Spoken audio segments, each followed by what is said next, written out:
Hey, what is up YouTube? Kolst here again with another mini set card review. Again, Onyxia's Lair is coming out on Tuesday, February 15th, so very soon. And there's another wave of, I believe, like 7 or 8 cards that we are going to be reviewing right now.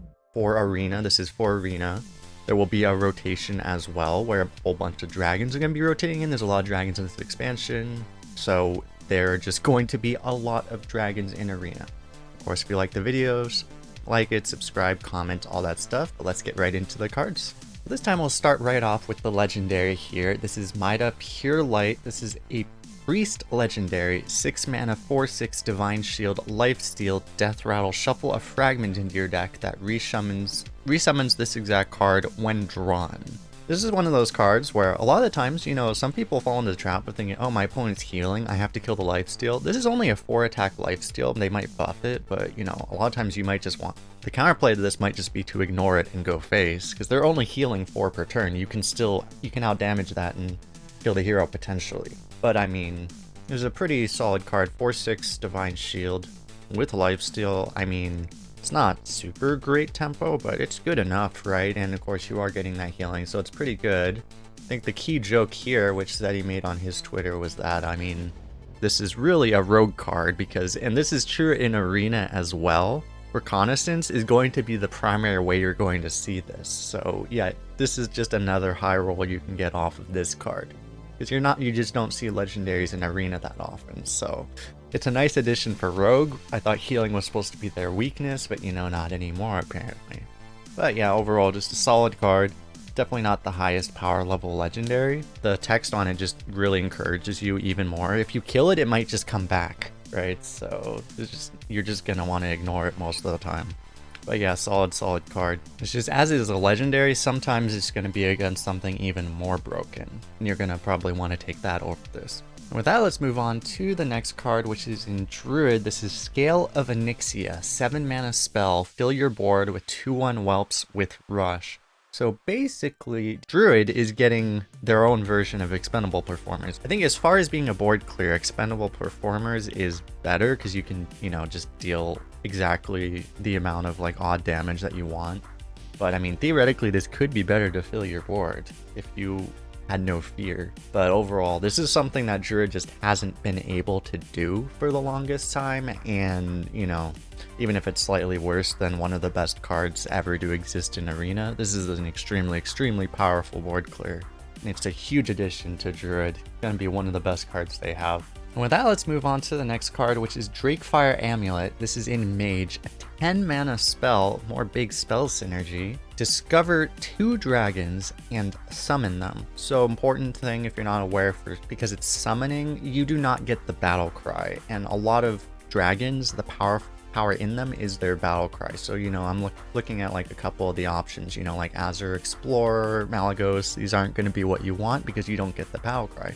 Drake would be okay, and there's a whole bunch of neutral dragons, and about half of them are huge, right? So you're just going to be looking to get a whole bunch of stats, and the one critical thing about it is because you're paying 10 mana for this, it's hard to get away with just paying 10 mana for a bunch of stats because your opponent can just go face and kill you, right? So you're going to be looking for the taunts or rush, and there's only, I believe, 3 taunts. You can get Sleepy Dragon, Primordial Drake, and Evasive Draconid over here.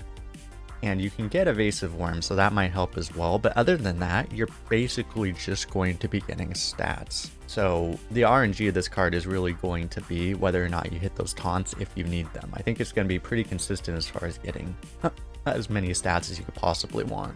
And the fact that it's tradable is huge because, you know, I mean, if you draw this on turn 2 or whatever, at least when you have a spare mana, you can trade it away for something that might actually help you before turn 10, because a lot of games do get decided before turn 10. So the fact that it's tradable is a big deal here. So overall, I do think this is going to be efficient enough that it's going to be a powerful card in Mage. Sometimes it's not always going to be the thing you want, because sometimes you're just not going to want another late game card if you already have late game, but definitely a powerful addition to Mage.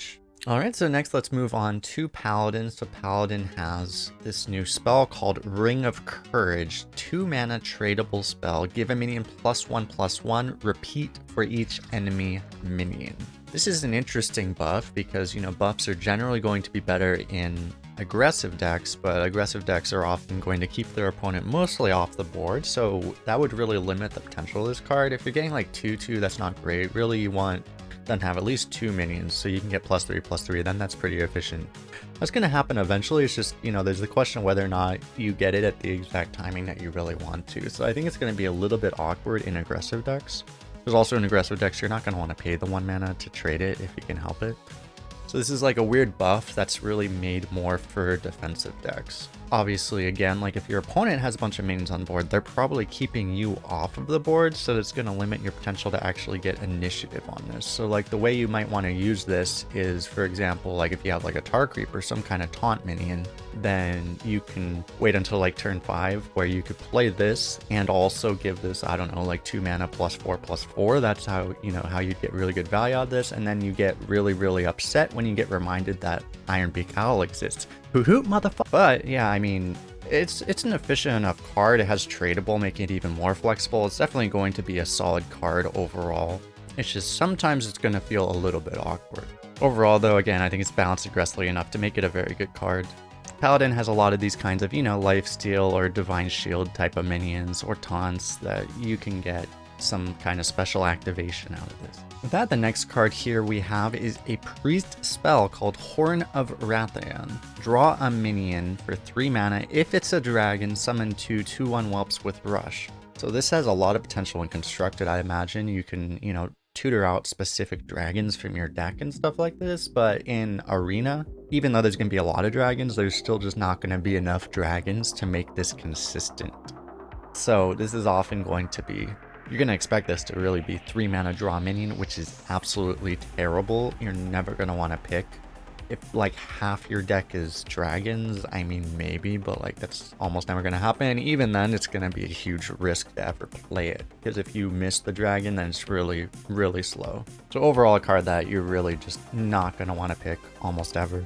The next card here we have is Tooth of Nefarian. This is a 3 mana spell in Rogue, deal 3 damage, honorable kill, discover a spell from another class. A lot of times when they give Rogue access to like another class's spell, it's random. And, you know, random spells can be really hit or miss, but because this is Discover, you get 3 different choices and you usually don't miss all 3 choices. You're going to get something good almost always. So if you can get this honorable kill, it's pretty nuts. You can even just like, you know, hit like maybe a 2 mana 2/3 or a 3 mana 4/3 on curve, something like that, or, you know, kill a 3/4 with dagger. There's going to be a lot of ways to trigger this on curve. So I think this is going to be very powerful. It's maybe a little weaker than like, you know, for example, like maybe the priest has the 3 mana one where you get the 3/3 copy of the minion. Like you'd probably prefer that effect if you could just hit the immediate tempo in arena. But I mean, again, discovering a spell can be really good. So I think this is going to be a very solid card for Rogue. Because again, Rogue has all these different ways to deal different numbers of damage, like the dagger, just to make it even easier to trigger. With that, let's go to the last card on this list, which is Gear Grubber, a neutral 4-drop. We'll get into that. 4 mana 4/5 taunt. If you spent your turn with any unspent mana, reduce this card's cost by 1. So in a way, I think on a large extent, this is basically a reprint and a power crept version of an old card, Nerubian Prophet. It used to be, you know, Nerubian Prophet, if you started with this in your opening hand, you would often just play it on turn 3 as a 4/4, or you could actually, you could be greedier and just hold it until it costs like 2, 1, or 0 mana. Sometimes you would, but with this, the key thing is that you're also, if you have it in your opening hand, and the upside, you can even draw it on turn 1 and still get the effect, unlike Nerubian Prophet. You'll just play this as a 3 mana 4/5 on turn 3, because often, you know, you're going to just skip your turn 1 naturally anyway, and discounting it past that, getting a 3 mana 4/5 taunt's already amazing. You don't really need to, like, if you're wasting mana to greed this, like, it's not, there's no point. So you're just going to play it as a 3 mana 4/5 a lot of the time. You're going to see a big tell from like a Demon Hunter. If a Demon Hunter chooses not to hero power on turn 1, suddenly you'll know exactly what they're playing on turn 3. What can I say? I mean, a 3 mana 4/5 with taunt, by the way, just an incredibly efficient neutral card, which you're going to be seeing quite a lot of in arena. And something like this, and again, like mentioning that Tar Creeper exists as well, these are the kind of minions that are really going to slow down the game and really make aggro a bit more difficult to play potentially, and we're potentially a reason we're going to see a lot more games stretch out a little bit longer and getting all these big dragons into play. So a very powerful card. Again, like, I mean, ideally you'd have in your opening hand, but I mean, if you're playing a 4-mana 4/5 taunt on turn 4 because you just draw it then, that's still fine, right?